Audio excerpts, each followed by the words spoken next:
બનાસકાંઠા જિલ્લાના વડગામ તાલુકાના જલોત્રા ગામ નજીક જે ધનપુરા ગામ છે, આ ધનપુરા ગામના પાટિયા પર 2 દિવસ અગાઉ એક દંપતી હતું. આ દંપતીનું બાળક રોટલી માટે ભીખ માંગતું હતું અને આખરે આ બાળકને 10 રૂપિયા આપી આ બાળકને ઉઠાંતરી કરવામાં આવી.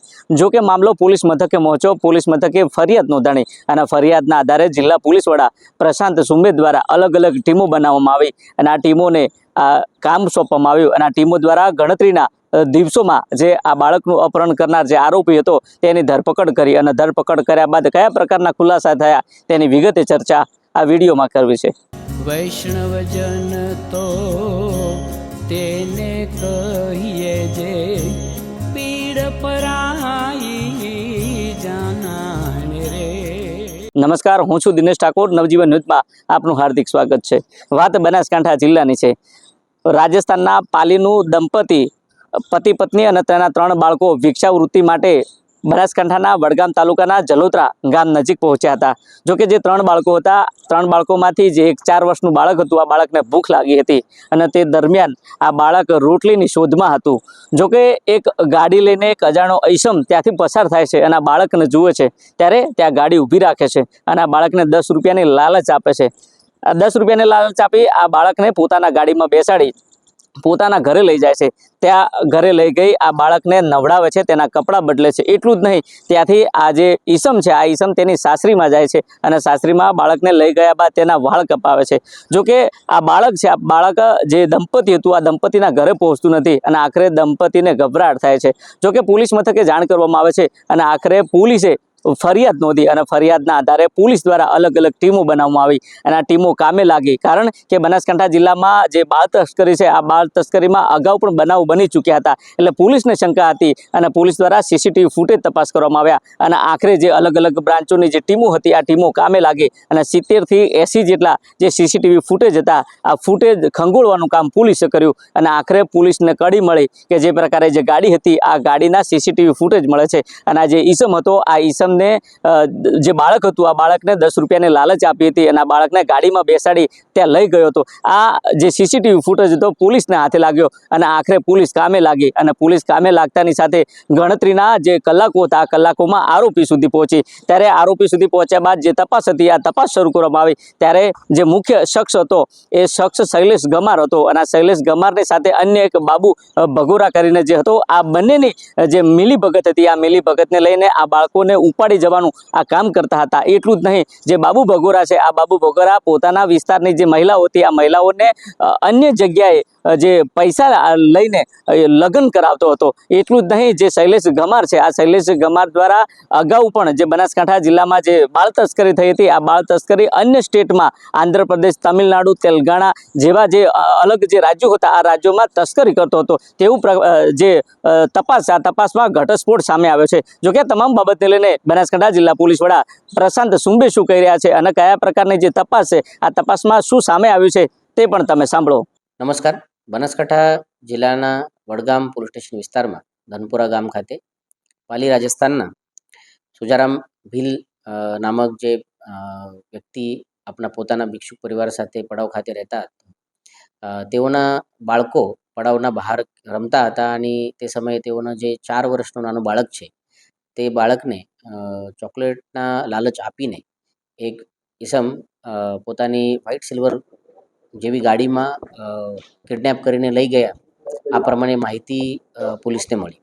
આ માહિતી મળ્યા પછી તાત્કાલિક ઓપરેશન દેવ નો લોન્ચ કરવામાં આવ્યો, જેમાં જુદા જુદા જે અમારા ટીમ છે, LCB, SOG, parole furlough, division કચેરી અને વડગામ પોલીસ સ્ટેશન, તેઓના અધિકારી કર્મચારીઓ સાથે 7 જેવા ટીમનું ગઠન કરવામાં આવ્યું.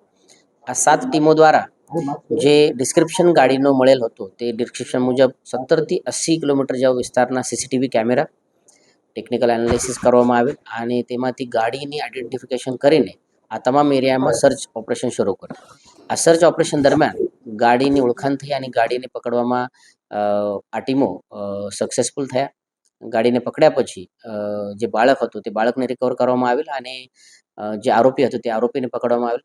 આરોપી શૈલેષ ગમાર કરીને છે, જે દાતા બનાસકાંઠાના વતની છે અને તેઓ એક પાબુ ઉર્ફે બાબુ ભગોરા, જે અમીરગઢ બનાસકાંઠાના વતની છે, તેઓના સંપર્કમાં હતો અને તેઓના માધ્યમથી તે આ જે ગુનાહિત પ્રવૃત્તિ છે તે કરતો હતો. આ જે બાળક છે તો આ બાળકનો તેઓ 1 થી 1.5 લાખ જેટલા રૂપિયામાં રાજ્યના બહારના વ્યક્તિ સાથે સોદા પણ કરેલો હતો. આના પહેલા 1 મહિના પહેલા એક નવજાત બાળકીનો પણ તેઓ આ પ્રમાણે સોદા કરીને તેઓને આપેલ છે. તે પ્રમાણે માહિતી પણ અમે પ્રાઇમરી ઇન્વેસ્ટિગેશનમાં મળેલી છે. બાબુ ઉર્ફે બાબુની જે યુવતી છે તેઓને કમિશન ઉપર પૈસા લઈને લગ્ન કરીને મોકલવાની પણ યમો છે.